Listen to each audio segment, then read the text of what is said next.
pertama, Nabi SAW tidak ditemukan di dalam riwayat berhubungan badan atau seksual di siang hari, selalu di malam hari. Ya. Bila Rasulullah SAW berhubungan dengan istrinya, itu selalu di malam hari. Jadi kalau bapak ibu ingin mengikuti sunnah, mengikuti Rasulullah, maka usahakan semaksimal mungkin kalau ingin melakukan hubungan, lakukan di malam hari, bukan siang. Ya. Baik. Sekalipun tidak ada larangannya, tapi Nabi mengajarkan di malam hari. Teruskan. Kemudian setelah masuk kamar mandi, akan melakukan mandi. Setelah selesai, bukan wudhu ya, masuk kemudian akan mandi. Bagaimana cara mandinya? Dan mandi itu disebut dengan mandi apa? Dalam istilah fikih, mandi setelah berhubungan suami istri itu disebut dengan mandi janabah atau mandi junub. Saya tulis bahasa Arab ya. Mandi janabah atau junub. Bukan janub tapi junub. Kalau janub itu artinya selatan, shimal utara. Kalau junub itu mandi yang dilakukan setelah berhubungan. Perhatikan, janabah atau junub itu terambil dari kata al-janbu, janabah.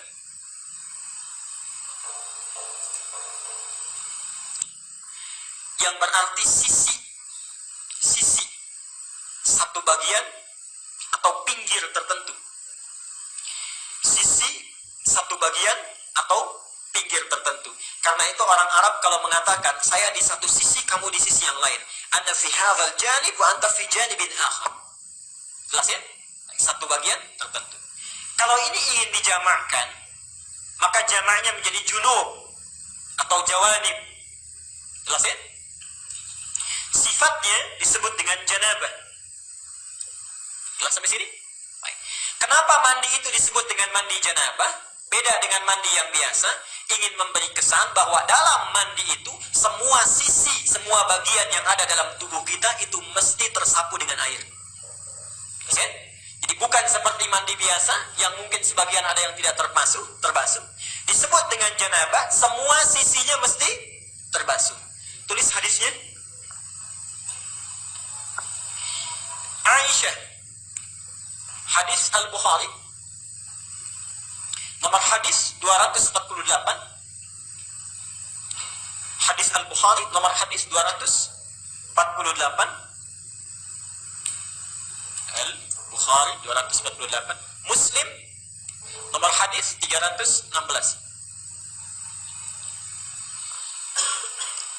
Saya ajarkan caranya bagaimana Nabi mengajarkannya. Ini hadis riwayat Aisyah. Nanti yang kedua dari Maimunah binti Al-Harith. Mohon Bapak ya, Ibu fokus di sini. Barangkali sudah puluhan tahun ada yang keliru kita. Okay?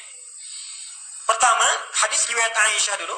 Rasulullah SAW ketika beliau hendak mandi janabah, itu yang dilakukan adalah menuangkan air dulu, membasuh kedua tangannya. Okay? Jadi dua tangannya dulu dibasuh. Kemudian setelah itu, ini gambaran umumnya, beliau berwudu seperti wudunya untuk sholat. Jelas sampai sini? Basuh tangan, berwudu seperti wudu untuk sholat. Yang ketiga, dari bejana yang sudah disiapkan itu, kalau kita mungkin gayungnya sudah ada, mengambil sebagian air, kemudian menyela-nyela rambutnya, diratakan dengan tangannya. Jadi tidak langsung menyiram air, Pak ya.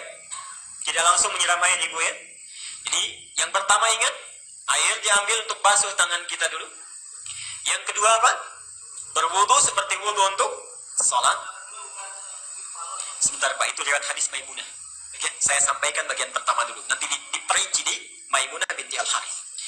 Yang kedua apa? Berwudu dulu. Yang ketiga apa? Menyela-nyela kepala atau rambut ya, rambut kita. Yang keempat, kemudian mengambil air, membasuh, menyiramkan di kepala keseluruhan. Belum ke sini dulu, belum ke badan ya.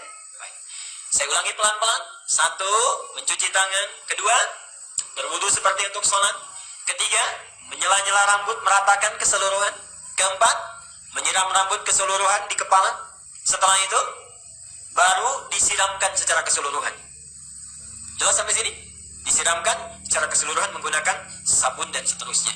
Ini gambaran hadis yang pertama yang umum sifatnya. Baik. Coba kita lihat.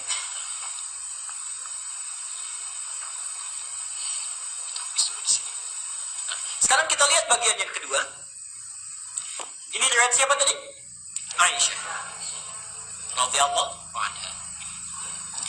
Sekarang Nabi SAW ketika tinggal di rumah Maimunah, kemudian setelah itu berhubungan dengan Maimunah binti Al-Harith, salah satu istri beliau.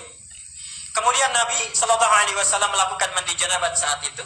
Hadisnya diriwayatkan oleh Maimunah dari Abdullah bin Abbas. Abdullah bin Abbas di Al-Bukhari nomor hadis 265. Perhatikan. Sebentar, saya menyimpang dulu pelan-pelan. Ibu masih ingat Bapak kisah Ibnu Abbas itu? Anaknya usia berapa tahun? Baik. Silahkan cek pertemuan kita yang lalu. Hadis Abu Daud nomor hadis 1365 itu ya. Ibnu Abbas dalam usia 4-5 tahun itu memaksa ingin tinggal di rumah bibinya Maimunah. Jadi Maimunah ini bibinya Ibnu Abbas. Tinggal di sana, ingin melihat bagaimana sifat bangunnya Nabi dari tidurnya sampai tahajud. Saya pernah terangkan ini ya. Ibnu Abbas memperhatikan itu, berdiri di depan kamar Nabi, diperhatikan bagaimana kira-kira Nabi bangun tidurnya. Sampai kemudian tahajud, diajak beliau untuk menunaikan tahajud. Ternyata tidak berhenti sampai di situ. Kelak kemudian hari, Ibnu Abbas ini karena sungkan bertanya kepada Aisyah kan, kalau Maimunah itu bibinya, bertanya kepada Maimunah bagaimana caranya Nabi SAW bermandi janabah. Disinilah muncul bagian yang kedua yang lebih terperinci. Satu, kata Maimunah, Nabi SAW bila hendak beliau bermandi janabat, perhatikan, satu, mengambil air dengan tangannya, okay? Lalu kemudian mencuci kemaluannya dengan tangan kirinya. Okay? Nah, kalau Bapak tadi sampaikan, kalau ingin cari referensinya, itu bukan riwayatnya Aisyah, tapi riwayat Maimunah binti Al-Harith. Ini bagian yang pertama. Yang kedua, hampir mirip dengan yang tadi, menyela-nyela bagian rambutnya.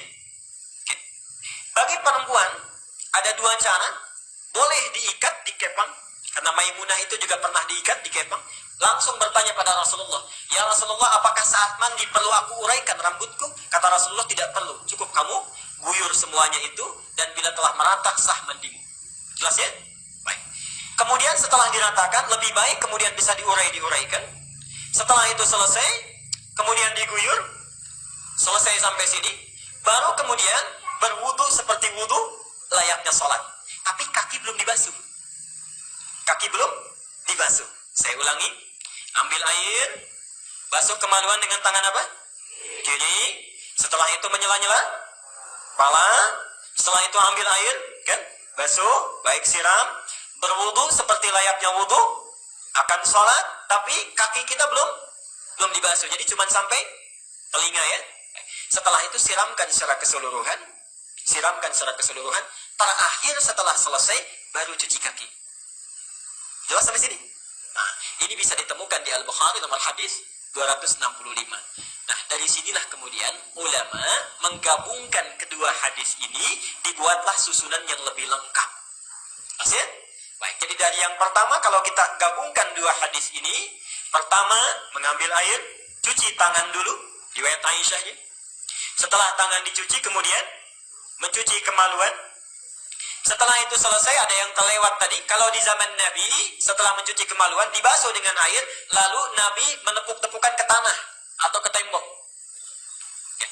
Itu maksudnya menghilangkan barangkali sebagian kuman-kuman yang masih menempel. Sifat tanah kan bisa menghilangkan, karena dulu belum ada sabun seperti sekarang. Kalau Bapak ingin ikut, Ibu ingin ikut sunnah Nabi, ikuti dengan cara yang cerdas. Jangan setelah dibasuh, tempel-tempelkan ke tembok ini.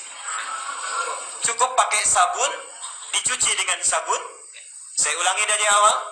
Tangan dibasuh dulu, basuh kemaluan, kemudian cuci dengan sabun. Setelah itu sela-sela kan? Baik ya? Sela-sela, basuh kepala keseluruhan, berwudu seperti layaknya untuk sholat sampai kakinya. Satukan, sampai kakinya. Baru setelah itu dibasuh secara keseluruhan, mandi dengan rapi. Kalau sudah dilakukan, tidak perlu wudu lagi. Tidak perlu wudu lagi. Ada sahabat bertanya, ya Rasulullah, apakah saya perlu setelah mandi janabat itu berwudu kembali? Kata Nabi, harus seperti mandi apa lagi untuk membersihkan? Bahasanya metafor, harus seperti mandi apa lagi? Artinya setelah mandi tidak perlu wudu lagi. Jelas sampai sini?